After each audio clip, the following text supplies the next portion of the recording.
Question number 3 asks us to find the coordinates of the vertex for the graph of y equals negative 2x squared minus 8, and then to also identify the vertex as the maximum or minimum point.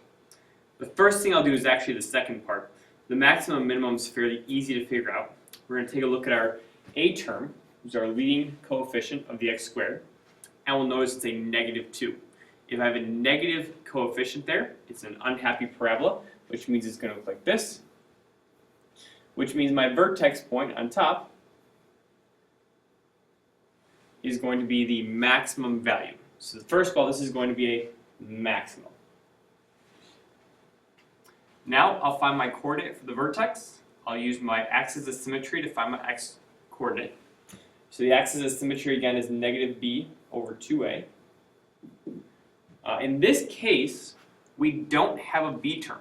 Remember, we have ax squared plus bx plus c.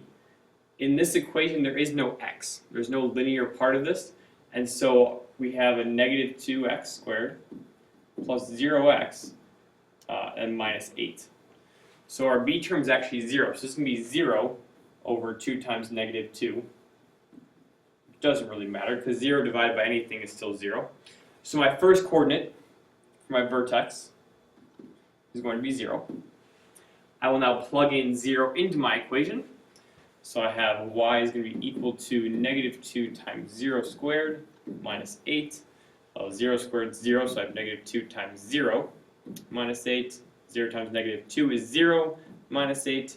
So y is equal to negative 8. So my coordinate is 0, negative 8, and it is a maximum.